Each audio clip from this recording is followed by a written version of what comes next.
It's important for us to be thinking about what are better land management practices, but also what are our cultural practices that keep us connected to each other as people and to the landscape.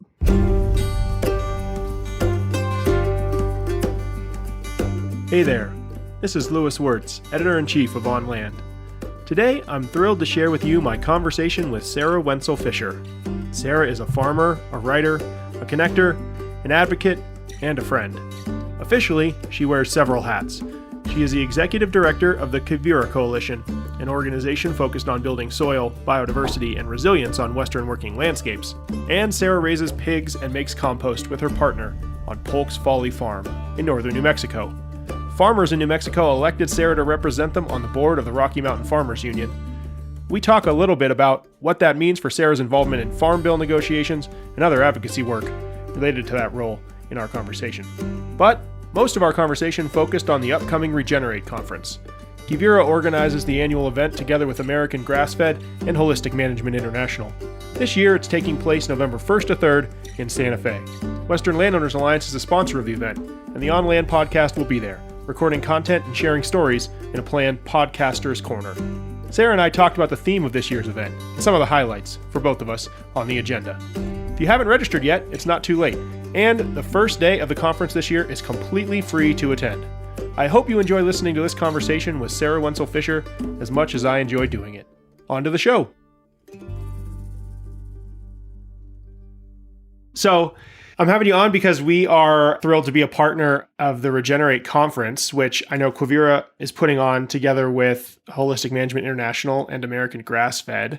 I wanted, first of all, to just ask you about the theme of this year's conference, which is always interesting and always seems, when you read it, I think Regenerate is great for this, seems so broad, and then somehow you guys tie it all together. So I was going to ask you about the theme of this year's conference. It's called Microbes, Markets, and Climate. And if you could take a stab today, a month before the conference, to describe what you're hoping to achieve with such a broad set of topics and how you're going to weave them all together.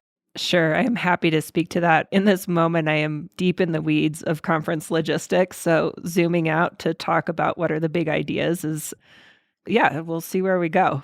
I think that the general concept is to really encourage both our speakers and our audience to be thinking at multiple scales and to really have the capacity to zoom in and to zoom out. I think often in a conversation about what are the intersections of agriculture, land stewardship, and climate change, people kind of get pigeonholed into, well, I'm a scientist and I think about microbes, or I'm an advocate and I'm thinking about the pros and cons of carbon markets, or I'm trying to help producers figure out how to do both, be able to make a living selling their livestock and manage the land. Or on the other end of the scale, you have folks who are thinking about big picture, global scale climate change. But I think it's important that we are able to talk about how those scales intersect and where we can find space for collaboration with one another, working across those various scales. So I think that those are some of the things that we're trying to get at with this year's conference theme. And really, we do try to keep our conference themes pretty broad so that anybody can step in, and it's just an entry point. It's a point of conversation and a whole suite of questions with a little bit of focus to help us come together and have a good conversation and community.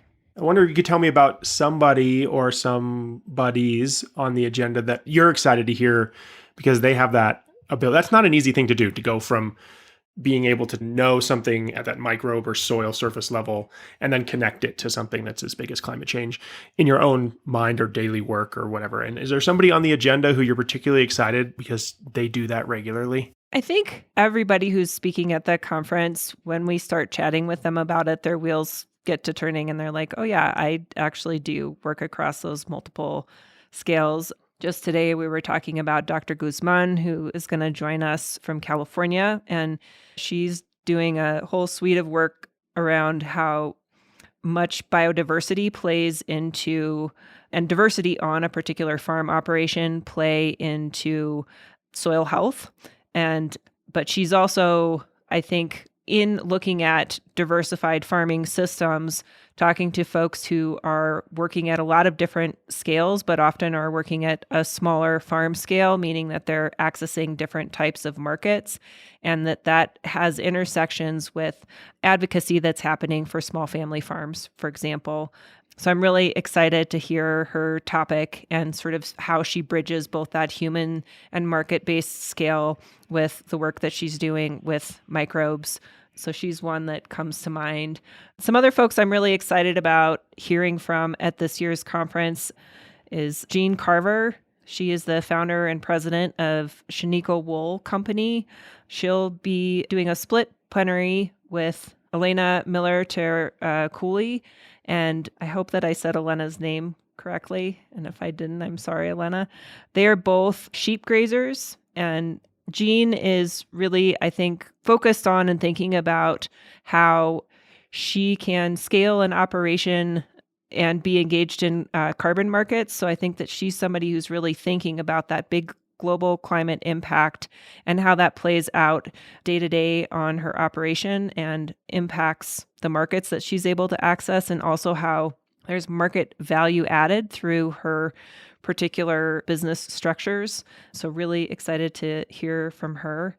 And yeah, I mean, I think our lineup of speakers is great. And in a similar way to years past, this year's conference will have a diversity of offerings. We'll have folks who are single speaker on stage. We'll have a number of conversations on stage.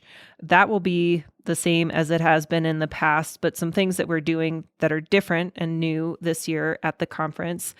We recognize that one of the things that people love about our conference is just getting to interact with one another and have a lot of audience time together. So things that we are doing to really try to maximize that are longer breaks, a much longer lunch break, which seems like a small thing, but I think is actually really significant and important. And we have 2 social events that will happen, which are free and open for folks to attend. And I think the biggest thing that is new and different this year, which I'm super excited about, is that we are creating more spaces for folks who haven't been to a Regenerate conference before to come and sample the conference without having to attend the entire thing. So we have on November 1st, that day will be a day of a number of workshops and educational offerings that we haven't done in the past. And this day is open to anybody who would like to attend. So if you find yourself in the Santa Fe area on November 1st and would like to join us, you can just walk in, and hopefully this will give folks an opportunity to see what the Regenerate conference is about, but also what the audience is about, because so much of what happens has to do with all the wonderful people who come together.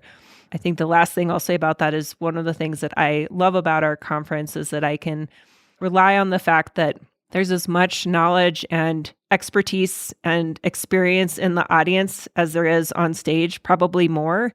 And so that opportunity to get to engage with everybody who is there is really pretty special, and excited to bring in more folks and really think about how do we have a diverse audience. So just want to encourage folks, again, if you're in Santa Fe on November 1st and would like to join us and get a little bit of a taste of what the Regenerate conference is about before you commit to a full 3 days, Wednesday is the day to do that. That's really cool. I was wondering in looking at the schedule, like, oh, wow, is it going to be open to anyone on that first day? And it is. And that is just thrilling because there are so many cool people in the Santa Fe area who are doing amazing things, want to know about this, are engaged in this work, and just probably haven't thought, this is for me yet. And this is an opportunity to check it out. So that's super cool. And then the other point that you made, which is why I most enjoy going to Regenerate, frankly, is that the people who come who aren't on the agenda are the people who make it such an amazing thing. And one of the things that I've noted over the years that is critical to that is the fact that you have this group of new agrarian program mentors and new agrarian apprentices who are sometimes a little bit scattered throughout the agenda, but there's this whole crowd of them that get to come and use this as their sort of culmination of their experience in some ways. And they bring such an immediate set of learnings that's so vibrant. You know, they have just come off of this transformational experience. And that I always find thrilling. I wonder if you could tell people who don't know much about that program a little bit more about it and how it kind of plugs into what happens at Regenerate. So our new agrarian program is a regenerative apprenticeship program focused on large landscapes. So that translates to working with a number of ranchers. Those ranchers basically volunteer to be mentors to folks who are early career agrarians who want to get training and often aren't given the opportunity in other places to learn about things like pasture management, low stress animal handling, other things that really constitute what goes into regenerative ranching. So yes, all of those folks come to our conference. We work with around 25 ranches from Montana to New Mexico each year, and each of those ranches hosts 1 or 2 folks for 8 months in a working apprenticeship situation. We support the mentors and the apprentices over the course of the season, both sort of mentally and emotionally, as well as educationally. And they are a really magical group of folks who are there at the conference and contribute to that audience magic that we've been talking about. There's also a couple of other groups of people that I want to name that will be at the conference that are not on stage, but that I think are notable. So another facet of our conference is we have something called a herd fellowship. This was actually a program that was started at the Grassfed exchange 4 or 5 years ago. And I was so impressed with how it was able to bring in diverse group of young folks to their conference that I approached the folks who funded that project there and said, hey, what do you think about trying to create an opportunity for these types of folks to attend a number of agricultural-based conferences? And they were on board. So we now offer this program. It's a Scholarship Plus program. So we support about 20 people to come to the conference. It's a full ride. It covers their tuition, travel, and lodging while they're there, which I think is significant. But what's more significant is that we're doing some cohort building with that group of folks. And some of them are farming and ranching. Some of them are scientists or in other types of conservation professions. And some of them are other types of land stewards. So it can be a pretty diverse mix. And we do try to focus on folks who historically haven't attended our conference. And so there's a ton of perspective and knowledge that that particular group also brings to our conference and are some of my favorite people to meet at the conference each year.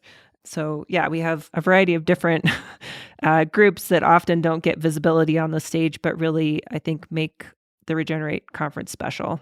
It's definitely something that the Quivira Coalition and this conference is known for, is working hard to broaden the stage and also just to diversify the audience and the participants.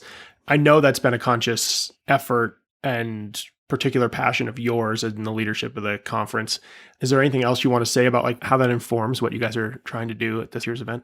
I don't know if it's particular to this year's event, but I think in general, as all 3 of the partners, Quivira, American Grassfed, and Holistic Management, I think we all have a commitment to really understanding how important it is to have a diverse set of perspectives, both on stage and in our audience, and have made a conscientious effort to pay attention to that, build relationships with folks so that we actually can make that a reality at our conference.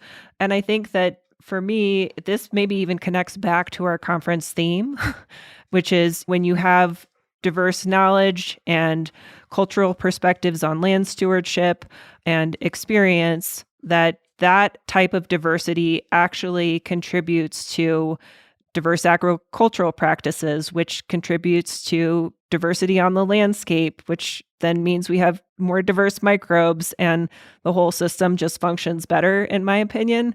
So I think that all of those things are connected, and yeah, we continue to lean into that. And I don't think that we're perfect, but all the time we're trying to think about those things, which actually reminds me that there are a couple of pieces that I'm excited about at this year's conference that will also be new. We're trying to bring in a little bit more arts and culture, because I think creative practice and arts and culture are a really critical piece to keep folks both inspired, but also encouraging them to think creatively. So we will have some poetry and we will have some music at this year's event and in ways that are connected to the theme. So for example, Laura Manzanares will be joining us. She's a musician from northern New Mexico, and she'll be offering a performance during one of the lunches. And at the end of the day, to close our conference on Friday, talking about just sort of some of the songs that are really connected to agriculture in northern New Mexico. So looking forward to some of those facets because I think that those pieces are connected. Also, it's important for us to be thinking about what are better land management practices, but also what are our cultural practices that keep us connected to each other as people and to the landscape. Yeah, that actually reminds me of my favorite Rocky Mountain Farmers Union experience ever was a group singing event that they had in Southern Colorado. And it was just so naturally connected between the songs about farming and about union solidarity and the land there, and that we were eating food that the farmers had grown on that place as a culmination of the day. So that's fantastic that we'll get to bring that into the Santa Fe Convention Center, because I think one thing that's always challenging about organizing a conference with 400 and some odd people, maybe more, is that you are trying to find a place that also connects to these themes. And I know the conference has moved around a little bit in the last few years, and you were up here in Denver last year trying to find a place that might connect a little bit better to that. And you're back in Santa Fe this year. Is there anything you want to say about those decisions and why back in New Mexico? And not that I'm complaining, I love Santa Fe, but yeah, what's the story there? Last year being in Denver was the first time that the conference was not in New Mexico. And just a little bit of historic context. I think that this will be our 6th year doing the Regenerate conference as a collaborative. But prior to that, Quivira Coalition hosted a conference for, I think, 15 years. So this will be either our 21st or 22nd annual gathering. And yeah, all except for this last year have been in New Mexico. And being in Denver was wonderful. The National Western Center was a fantastic partner, and it really is very connected to the mission of our work and the purpose of the gathering. And I think we look forward to going back there again at some point. We've never hosted the event in Santa Fe before. I thought that we had, and I think I wrote that somewhere, but I don't think that we actually have ever had an annual meeting in Santa Fe. But I'm really excited to be in Santa Fe, and I'm particularly excited to be at the Convention Center in Santa Fe. The Convention Center is an unusual space. As a convention center, it's relatively small, and Santa Fe is also a small town.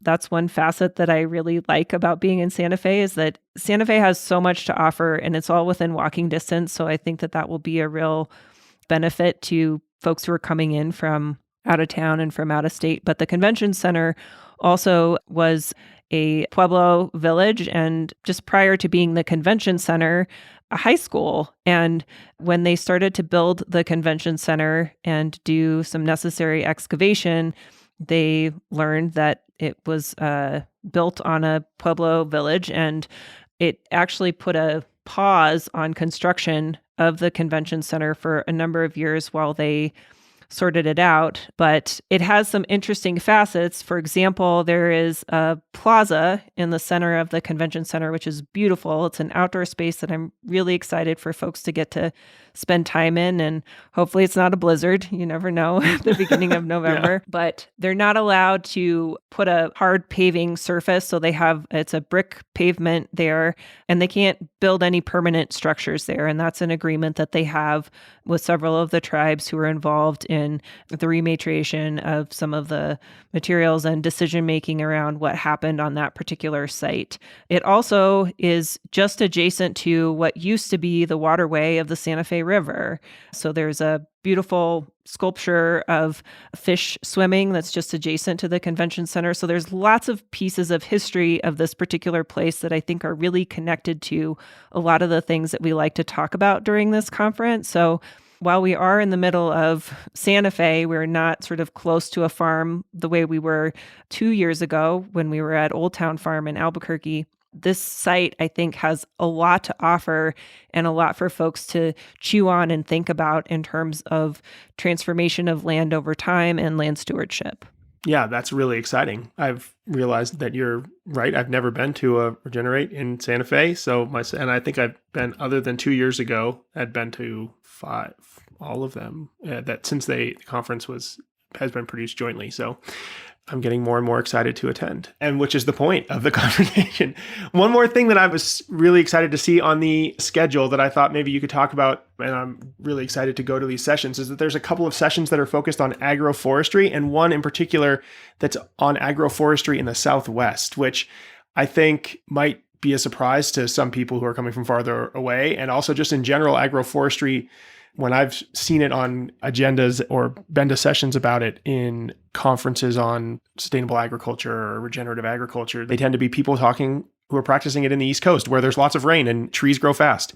And a lot of the systems were forests before they were cleared for agriculture. And so it's interesting to me to hear focus on Western agroforestry and Southwestern agroforestry in particular. And I wondered if you could just preview that a little bit for me, since I'm so curious. The agroforestry focus comes out of a small, but I think important project that Quivira Coalition has been working on for the last 2 years in partnership with U.S. Forest Service agroforestry program. We got a small grant to develop a set of case studies on Southwest indigenous agroforestry practices. And so we are working with some fabulous partners. Trees, Water, People, really want to give a shout out to them, have been a leading partner in this particular project. And we did case studies with 3 different folks on what are Southwest agroforestry practices, and looking at, even though we are a very dry place, how might a silvopasture system work in our context? What does thinking about drought-tolerant fruit trees and nut or berry shrubs look like? What are the appropriate animals to integrate into those types of systems? So in some ways, it's not sort of the basic pieces of agroforestry that you hear about in terms of systems from the East Coast are all there, but it's definitely in a Southwest context where what we might be talking about in terms of a silvopasture system may be a different approach to how you manage pinyon juniper encroachment or those types of things. So the workshop that will happen on Wednesday that is focused on Southwest agroforestry will screen 3 short films that were produced by Trees, Water, People out of that project. And we'll have a number of folks who participated in that project. They're speaking as a panel and having a discussion with folks who are attending. We're also producing a short technical guide that will have a really nice review of literature, talking about what tribal agroforestry has looked like in the Southwest for some time and sort of where there has been research and where there hasn't been research on that topic. And then we'll have the 3 case studies. And then another person who has worked on this project with us is Alicia Thompson. And she works for the Young Farmers Coalition. She is from Laguna Pueblo, but she will be talking about Southwest agroforestry on the stage and talking just about how that is a practice that has happened here for millennia, since time immemorial, and how there is a ton of knowledge that I think has always been relevant and has even more relevance in a time when we're talking about trying to understand best practices for climate resilience. So really looking forward to her talk. Her research also comes out of graduate, I think it's a thesis on the same topic. So excited to hear from her, and that's the agroforestry offering at this year's conference. I got inspired about Southwestern sort of agroforestry stuff when I was given a cookbook called Eat Mesquite and More, which is there's none of those local native foods are really, not none of them, but very few of them have made it this far north, or they're Sonoran desert foods, so they're not here in my neighborhood in Denver, but or west of Denver. But it's just a fascinating way of connecting the cuisine to the practices. And so I'm really excited to go and hear directly from Alicia and from the folks at Trees, Water, People. Yeah, so we don't connect often enough, Sarah, but it's always such a pleasure talking with you. I want to ask this question, and I hope it's not like, it doesn't seem trite, because it's like, what is the question that I didn't ask you that you wished I'd asked you? Oh, man. But I think that there's just so many things we could talk about that I'd love to know, like what one of those things is, so we don't spend the next hour and a half down a rabbit hole. That's a tough one. I want you to ask me one more question, and I have one other thing that I remembered that I wanted to talk about. How about that? Perfect. Yeah, that sounds good. One thing I think also is significant about this year's conference and has both been intentional and unintentional is that while we have three primary partners who organize this event, it always takes a ton of collaboration.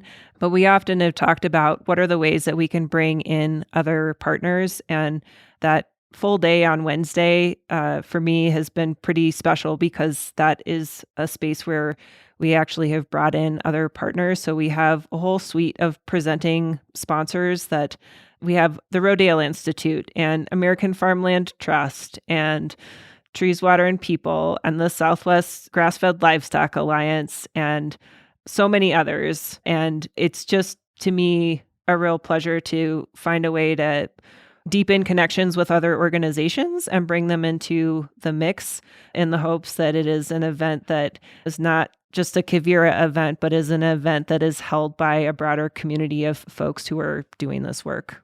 It's a really nice way to start because it's also an opportunity for those folks to feel like they get to introduce themselves, not just to the people who regularly attend the Regenerate conference, but also all of the other people in the Santa Fe community who might be interested in learning about it. So it's a really neat way to use that day. And I'm looking forward to it. The other question that I want to ask you, if you can connect the theme of the conference or microbes, markets, and climate to this farm bill, or if there was even a thought that that might be a good way to tie what we'll be talking about there to what the farm bill ought to look like in your mind. I do think that they are connected. I don't know that it is by intention or by design. Farmers Union priorities are definitely focused on ways in which we can continue to prioritize climate resilience in certain programs in the Farm Bill, make sure that that language and attention is there. I think that there are other priorities about making sure that we're really supporting particularly livestock producers in the Southwest, working at, maybe more of a direct market scale through having expanded capacity for meat processing on one side of things and technical support for processors and support for producers to understand how to enter direct-to-consumer types of markets. I think on the flip side of that is just continuing to push on, which is not a Farm Bill priority, but is to continue to push on consolidation in the meat market and address some of the antitrust situations that have been, it's a century now of pushing on that particular situation. But I think that that sort of plays into the theme of markets that we'll talk about at our conference and also intersects with some significant conversations about equity in the marketplace and how we address some of that.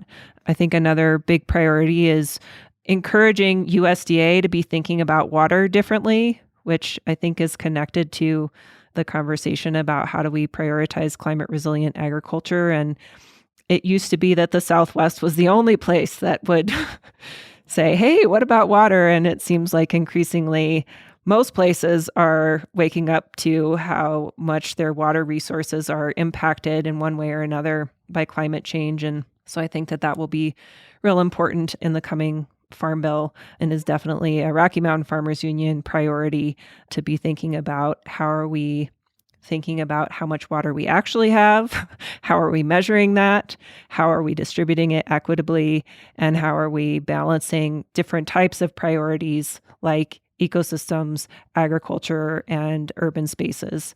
So those are some of the things that come to mind around the Farm Bill. I will say my guess is that the Farm Bill process will be an arduous and slow one, that we may be working off of the existing Farm Bill for a while. I suppose that TBD. And I think the last thing that I'll just say is that I think that the Farm Bill is really critical, but at the beginning of September was in DC for the Farmers Union fly-in.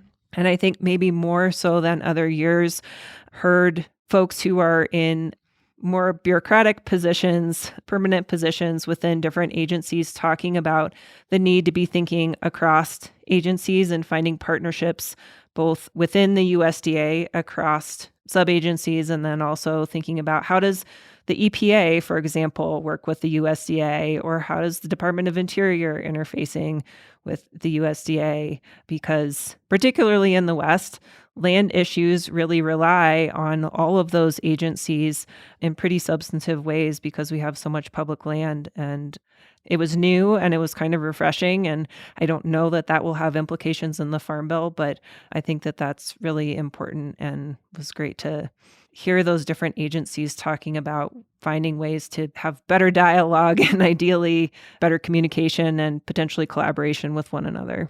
It's great to hear you mention that because it reminds me that I noted that Zach Ducheneau, the administrator of the Farm Service Agency, is on the agenda, and I suppose he'll probably face some questions about those kinds of things. I know that they have been trying really hard at FSA to make those connections under his leadership, but I think that's something that'll get touched on at Regenerate as well. I'm very excited to have him come and speak. I also was just a couple weeks ago at Farm Aid, and he was there as well. And I learned during that visit that the USDA has and it may be somebody in FSA actually who is sort of an official liaison to BIA, which also is important to know, particularly in the Southwest. So yes, I'm excited that Zach is talking at the conference and really looking forward to hear what he has to share with the audience. And one more thing that I'm actually going to say, I'm surprised you didn't mention, because I know it's woven throughout the agenda. It's been a passion of yours, and it is something that the Farm Bill could address, is access to land and the generational transfer of land. But I feel like there was just a marker bill that made a little bit of headlines related to that has come out. I don't know if Farmers Union is tracking that or has been behind any of the movement there. We would have to talk to the government relations person at Farmers Union about that. I am particularly passionate about land access and land transfer. And there will be a number of folks who will be speaking who I think that will be woven into what they are talking about. It's such a big piece of how I think we have some deep culture shift in how agriculture happens, is who gets to steward it in the future. I think that land transfer feels almost impossible, which also makes it pretty provocative to think about how do we do it differently than we have in the past. I'm excited that that Congress has put some money aside to begin to experiment with how we might do that more at an institutional level. But I think that there are some challenges there. Some of the resources for USDA recently from Congress have been specifically earmarked for helping beginning and young farmers access land, which is, I think, a first, that there's a specific program with that explicit sort of goal. But as you say, the challenge seems so insurmountable to so many people that it's kind of a provocative thing to just ask people to think about. There was quite a bit in the agenda last year at Regenerate addressing this. There always is. And is that part of it? Just that we have to push the envelope on this? Yes, I absolutely do think that we have to push the envelope. And just that I think particularly in a Western context, land access has to do with so many different agencies because we have much public land.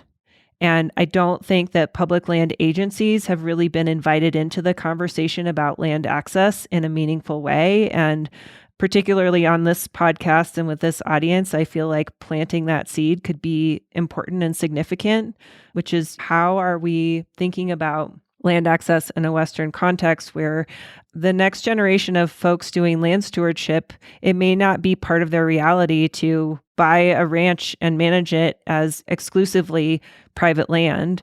But there are a lot of opportunities, I think, to have a sort of patchwork of different types of land tenure.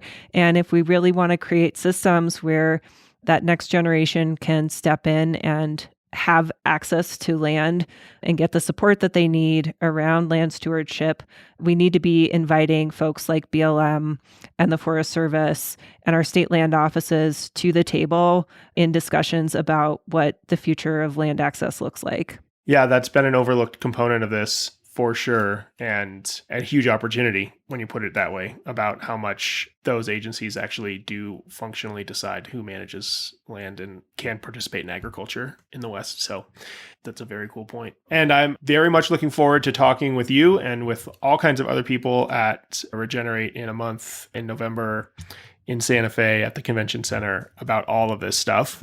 Will not be time to get into all of the things that I wish I could dive into, even over 3 or 4 days in Santa Fe. But it's thrilling to think that there is going to be so much dedicated time and thought about those conversations that we can all participate in. So thank you so much for curating it together with your partners and all of the awesome staff at those organizations. And thanks for being on the show today. Thank you so much for having me. One final plug is you can still register for the Regenerate Conference. You can find it at regenerateconference.com. And if you are concerned again about signing up for a full 2 days for the full conference price tag, Wednesday is a great day. It is free and open, but we do ask folks to register. And then we also have a number of discounts for beginning farmers and ranchers and other folks. So if we want to make our conference as accessible as possible, if you want to come and are finding it challenging to do so, just reach out to info@regenerateconference.com and let us know, and we'll find a way to help you participate and come. Right on. Thanks, Sarah. Really appreciate it. Yeah. Thanks for having me, Lewis. It's nice chatting with you. The On Land podcast is a production of the Western Landowners Alliance, a nonprofit organization founded and led by landowners. We are committed to sustaining working lands, connected landscapes, and native species. Half of all the land and most of the best habitat in the West is privately owned. So if you care about the future of the American West, now's the time to get to know the Alliance and support private land stewardship. Learn more and join us at westernlandowners.org.